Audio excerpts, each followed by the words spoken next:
कहता था, सूर्यवंश का सूर्य उसे मेवाड़ी चंदन कहता था। स्वाभिमान से समझौता जो एक घड़ी ना सहता था, मातृभूमि की रक्षा है तू जो मरने को तत्पर रहता था।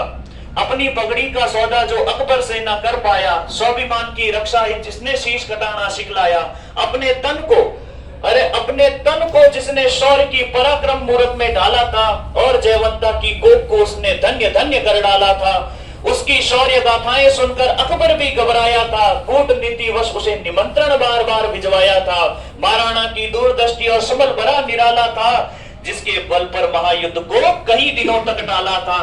तभी एक जयचंद मान सिंह सेना का अध्यक्ष बना, जो कुंठा से वशीभूत हो महाराणा से रहा तना, और राणा के प्रतिकार ने उसका अहंकार यूं उकसाया। बड़ी सेना लेकर वो हल्दी घाटी को आया। और यहाँ जो है हल्दी घाटी का वर्णन आगे त्रिपाठी जी करते हैं, और उन्होंने जिस प्रकार से और जिस रोमांचित तरीके से इसका वर्णन किया है वो सुनो। कि वर्ग मील 6400 में फैली वो हल्दी घाटी थी, गर्म भुरभुरी हल्दी जैसी रक्त पिपासु माटी थी। आषाढ़ी की दोपहरी सूरज से आग बरसती थी, तोपों बंदूकों की चीखें सन्नाटे को डसती थी। दोनों ही सेनाओं में राजपूती सैनिक ज्यादा थे, इन्हीं सभी मारने मिटने को कटने को आमादा थे। निज स्वार्थ से वशीभूत हो अपनों को कटते देखा था। हल्दी घाटी ने भाई से भाई को कटते देखा था। महाराणा की सेना में कुछ पैदल घोड़े हाथी थे, तीरंदाज भील सैनिक जो राणा के साथी थे। यद्यपि राणा का सैनिक बल संख्या में कुछ कमतर था, पर जोश सैनिकों में अकबर की सेना से बढ़कर था। और जिस पठान का भी प्रताप से रण के बीच पड़ा पाला, तलवार राणा की तलवार ने उसे घोड़े सहित काट डाला। बब्बर शेर बने महाराणा मुगलों से भरपूर लड़े, तभी मान सिंह को देखा और तेजी से उसकी ओर बढ़े। महाराणा प्रताप का जो घोड़ा था चेतक, उसकी आगे हाथी की सूंड लगाई हुई थी, और हाथी भी एक बार देख के कंफ्यूज हो जाता है, साहब ये हाथी है कि घोड़ा है। बात क्लियर है। और यही घोड़ा सेना को चीरते हुए सीधे पहुंचा मान सिंह के पास। और यहां से आगे देखो चेतक चितकारा गज के मस्तक पर पग को डर डाला। चेतक चितकारा गज के मस्तक पर पग को डर डाला। महाराणा ने मान सिंह पर साथ दिया अपना बाला। मान सिंह हौदे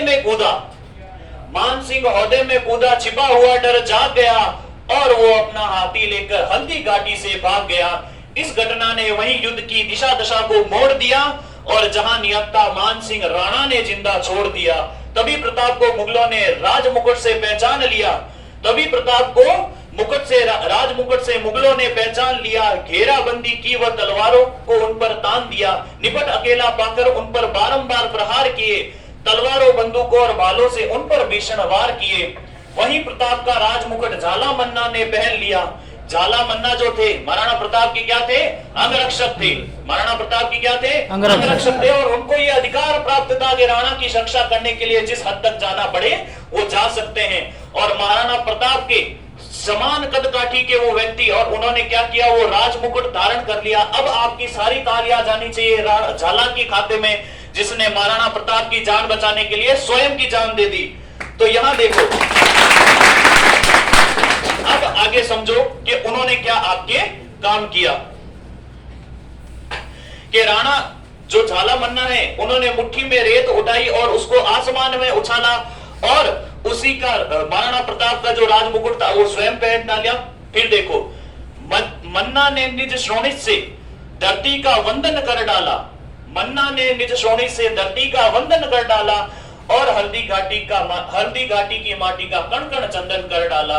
हल्दी घाटी की माटी का कण कण चंदन कर डाला। ये है आपके मारवाड़ के इतिहास का, या मेवाड़ का जो इतिहास है, उसमें महाराणा प्रताप, झाला मान सिंह, झाला सज्जा, इन सब का वर्णन मिलता है। ये तो हमारा हो गया वीरों की कहानी। हमारे यहाँ वीरांगनाओं की भी कहानियां बहुत मशहूर हैं।